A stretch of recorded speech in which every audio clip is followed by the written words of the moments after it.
Welcome to the Michael Hudson Report on the Real News Network. I'm Sharmini Pires coming to you from Baltimore.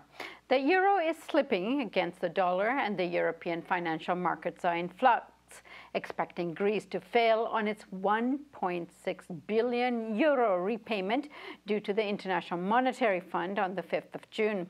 Joining me now to discuss Greece and the financial wars it's posing to the European markets is Michael Hudson. Michael is joining us from New York, and as you know, he's a distinguished research professor of economics at the University of Missouri, Kansas City. His two newest books are The Bubble and Beyond, and Finance Capitalism and Its Discontent. His upcoming book is titled Killing the Host: How Financial Parasites and Debt Bondage Destroyed the Global Economy. Michael, as always, thank you for joining us today. Good to be here. So, Michael, what is the response of the European financial markets to Greece? The financial markets have the same response that they had over 5 years ago. All of the problems today came up in 2010, when it was obvious that even at that time, Greece could not pay the debts. And the International Monetary Fund had its economists make a series of projections to see, wait a minute, what happened a few years earlier was that a Wall Street bank, the famous Goldman Sachs, helped the Greek central bank conceal the amount of debt that it had. When the PASOK, the Socialist Party, came to power, Papandreou revealed how much money Greece actually owed to its bondholders. And the IMF said, wait a minute, the bondholders have lent much too much money for Greece. We've got to write down its debts to the ability to pay. There's no way that Greece can pay the debts without imposing an economic collapse and making it even harder to pay the debts. So there was a big meeting, a series of meetings, one in 2010, and then a group of 8 meeting in 2012. And basically, the European Central Bank and the European Union said, wait a minute, IMF, there's nothing in the laws that we've written up in Europe to write down debts owed to the central bank. If you, the IMF, want to be a part of all of this debt restructuring, we want to pay off all of the private bondholders so that they don't lose any money. We want to let all the speculators gain because that's our constituency. And so the IMF economists all pressured the head of the IMF at that time, Dominique Strauss-Kahn, and said, you've got to write down Greece's debt. Well, the problem is that Strauss-Kahn wanted the IMF to be a player in the European Central Bank and the European Union, the financial interests, and he wanted to run for the presidency of France. And most of Greece's debts were owed to French banks. And so Strauss-Kahn had to essentially operate in the interest of France. And basically, he agreed to have the central bank and the IMF lend Greece enough money to pay the bondholders. Well, it turned out that the IMF economists were quite right, and Greece couldn't pay.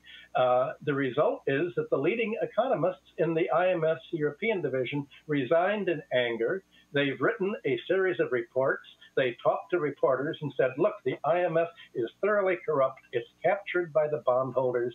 Its ability to pay and its models are absolute junk economics.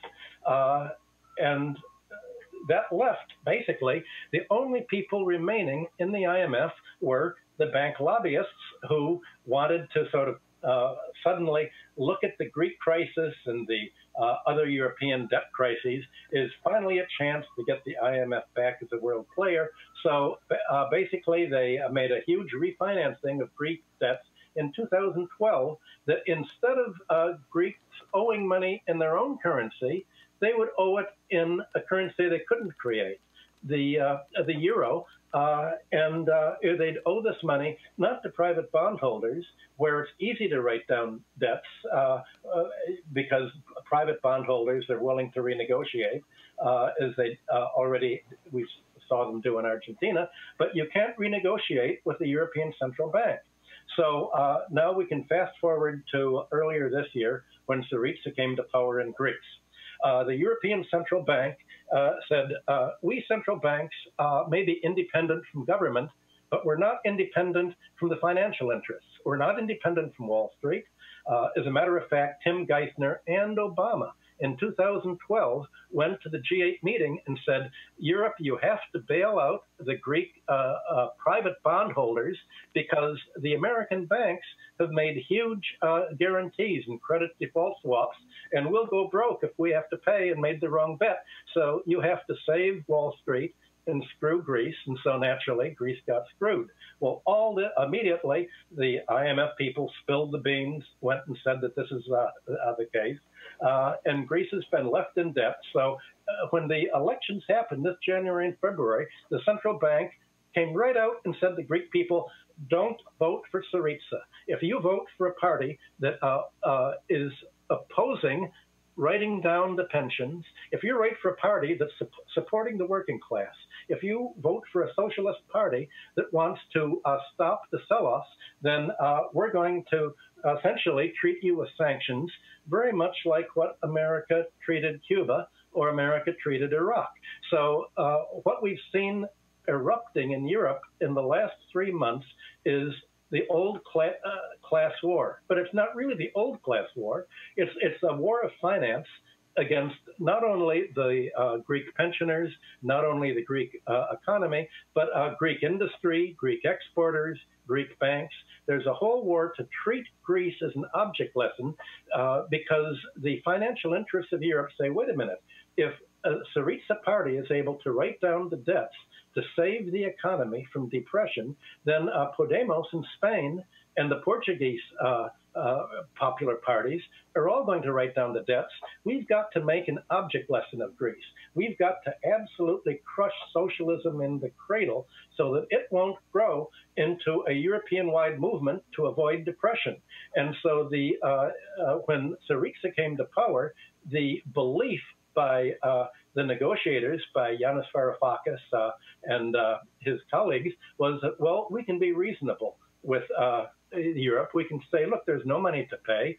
We can't cut back pensions because they've already been cut back, and we'd be voted out of power, just like the old parties. We can't. We're not willing to privatize the Greek economy and sell it off to foreigners just because you bad bondholders made a bad bet and the European government has made a bad bet. But the European Central Bank is saying you have to cut your wages even lower. You have to make even more unemployment. 30% unemployment isn't enough. 50% unemployment in new graduates isn't enough. You've only had 10% of your population emigrating. You have to have more of your population emigrate. And naturally, Varoufakis and the Syriza party says, this is crazy. This is junk economics. We are not going to commit suicide, and no national government has to commit financial and economic suicide simply to pay bondholders. That's what it means to be a sovereign government.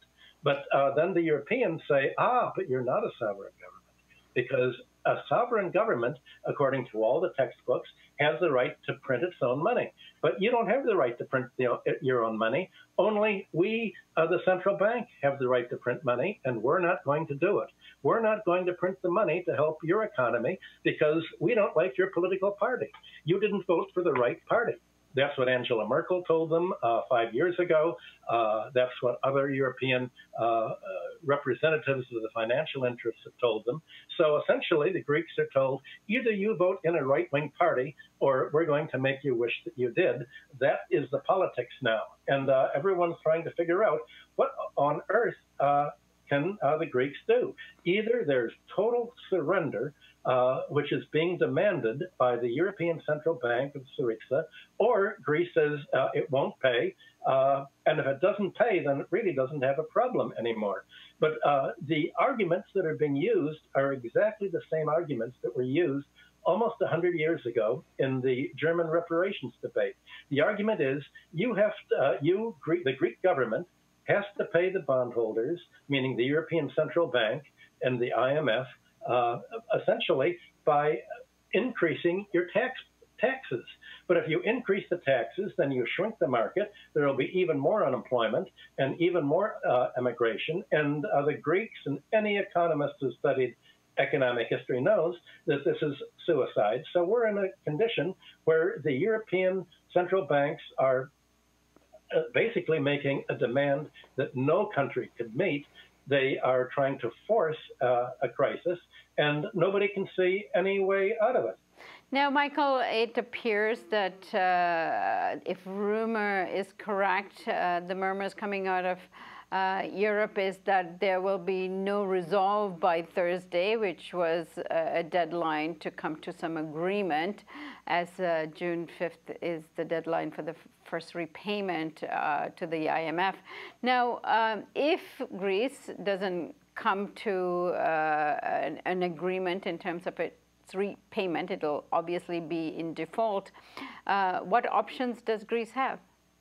Well, this is not just a rumor. Varoufakis has written in the last few days that there is no way that Greece is going to stop paying pensions, and there's no way that Greece is going to privatize the economy. In other words, he said, we're willing to make all sorts of compromises, the usual, what's called extend and pretend. You lend us the money and we'll pay you. You pretend to lend us the money that it's a good debt, we'll pretend to pay. But there's no way that they're going to commit suicide. And the central bank is saying, yes, you have to commit suicide or else have the anarchy of withdrawing from the euro. What are you going to do? And so they're trying to figure out, well, wait a minute, we're not going to be able to pay. So what is the point of trying to pay a debt that can't be paid? If there's no money there, we can't pay, so there's no way that we can meet their conditions. There's obviously going to be a break. So Greece is going to use its money to continue to pay pensions. It's not going to privatize more of the public domain. It's not going to sell off its mineral holdings and its gas rights in the Aegean. So there's a complete blockage. And apparently President Obama, which originally had told Europe, wait a minute, you've got to stop Greece from withdrawing because otherwise it'll have to make a deal with Gazprom for gas or with Russia.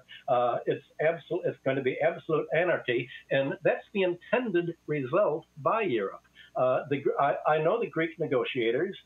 I've spoken to them. I could not do anywhere near as good a job as they're doing. I'm in full agreement with everything they're doing. They're being reasonable, but they're up against a wall of the intention is to have economic warfare and to force Greece to continue the privatization program and to continue the war against labor. And there's no way of knowing what's going to come out. Some kind of script currency, some kind of artificial currency may be used as an interim, but that's only an interim transition block. Michael, why is it beneficial for the European banks and European financial might to allow Greece to default in this way? After all, this might also be another example for the other countries you mentioned to default as well and leave the euro and establish their own currency. Isn't it, at the end of the day, beneficial for them to do that? Well, you're right in pointing out that the issue really isn't Greece itself. Greece's debt is only about 2% of the overall European debt. So in itself, it's not in the interest to create a break. And if economic rationality were all that there was, of course the central bank and the IMF would write down the debt. The IMF says we are not going to lend Greece any money. We're going to stop the pretense unless the European Central Bank writes down the debt. And the European Central Bank says we're not going to. But the point is precisely what you just raised. Italy, Podemos, Portugal, and other countries. They want to make an example saying, if any of you countries have the idea that you're going to put your own workers, your own economy first before the creditors, then we're going to treat you like we're treating Greece. We're going to make Greece an object lesson, just as America made Iraq and then Iran an object lesson and made Cuba an object lesson. They think that somehow they can demonstrate that Greece is going to suffer. But Greece has pretty smart leaders, and the object lesson may backfire. But that's what class war is. The oppressed group always is in a weaker position, but very often it's able to recover. And that's what's at issue right now. Who's going to win, the right wing or the left wing? Michael Hudson will be watching this, as I am sure you will be too, and I hope you come back and give us an update really soon. Thank you. It's very good to be here. And thank you for joining us on the Real News Network.